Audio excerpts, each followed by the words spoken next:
پھر اس سب کے بعد ہم نے تم کو معاف کر دیا تاکہ تم شکر ادا کرو اور یاد کرو جب ہم نے موسیٰ علیہ السلام کو کتاب دی اور حق و باطل میں تمیز کا معیار بخشا تاکہ تم راہ راست پر آؤ۔ اور جب موسیٰ نے اپنی قوم سے کہا تھا کہ اے میری قوم، حقیقت میں تم نے بچھڑے کو معبود بنا کر خود اپنی جانوں پر ظلم کیا ہے، لہٰذا اب اپنے خالق سے توبہ کرو اور اپنے آپ کو قتل کرو، تمہارے خالق کے نزدیک یہی تمہارے حق میں بہتر ہے۔ اس طرح اللہ نے تمہاری توبہ قبول کر لی، بے شک وہی ہے جو اتنا معاف کرنے والا، اتنا رحم کرنے والا ہے۔ اور جب تم نے کہا تھا اے موسیٰ، ہم اس وقت تک ہرگز تمہارا یقین نہیں کریں گے جب تک اللہ کو ہم خود کھلی آنکھوں سے نہ دیکھ لیں۔ نتیجہ یہ ہوا کہ کڑکے نے تمہیں اس طرح پکڑا کہ تم دیکھتے رہ گئے، پھر ہم نے تمہیں تمہارے مرنے کے بعد دوسری زندگی دی تاکہ تم شکر گزار بنو۔ جب حضرت موسیٰ علیہ السلام کو طور سے تورات لے کر تشریف لائے تو بنی اسرائیل نے ان سے کہا کہ ہمیں کیسے یقین آئے کہ واقعی اللہ نے ہمیں اس کتاب پر عمل کرنے کا حکم دیا ہے۔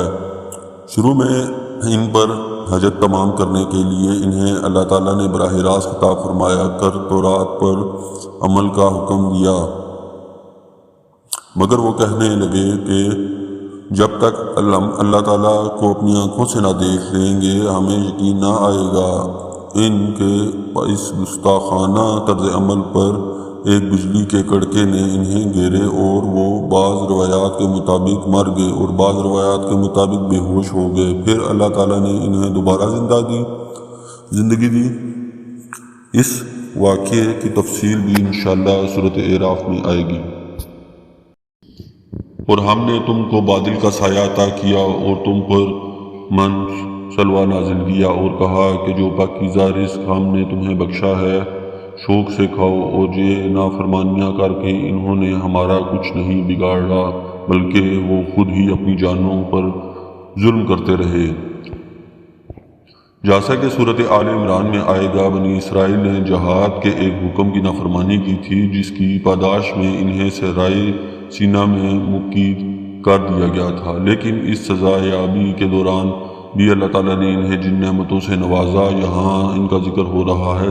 صحرا میں چونکہ کوئی چھت ان کے سروں پر نہیں تھی، اس لیے ان کو دھوپ کی تمازت سے بچانے کے لیے اللہ تعالیٰ نے غیب سے یہ انتظام فرمایا کہ ایک بادل ان پر مسلسل سایہ کیے رہتا تھا۔ اسی صحرا میں جہاں کوئی غذا دستیاب نہیں تھی، اللہ تعالیٰ نے غیب سے من سلوہ کی شکل میں انہیں بہترین خوراک مہیا فرمائی۔ بعض روایات کے مطابق من سے مراد تر نجبین ہے جو اس علاقے میں افراد سے پیدا کر دی گئی تھی، اور سلوہ سے مراد بیڑیں ہیں جو بنی اسرائیل کی قیام گاہوں کے آس پاس کثرت سے منڈلاتی رہتی، اور کوئی انہیں پکڑنا چاہتا تو وہ بالکل مزاحمت نہیں کرتی تھی۔ بنی اسرائیل نے ان تمام نعمتوں کی بری طرح ناقدری کی اور اس طرح خود اپنی جانوں پر ظلم کیا۔ اور وہ وقت بھی یاد کرو جب ہم نے کہا تھا کہ اس بستی میں داخل ہو جاؤ اور اس میں سے جہاں سے چاہو جی بھر کر کھاؤ، اور بستی کے دروازے میں جھکے سروں سے داخل ہونا اور یہ کہتے جانا کہ یا اللہ ہم آپ کی بخشش کے طلبگار ہیں، اسی طرح ہم تمہاری خطائیں معاف کر دیں گے اور نیکی کرنے والوں کو زیادہ ثواب بھی دیں گے۔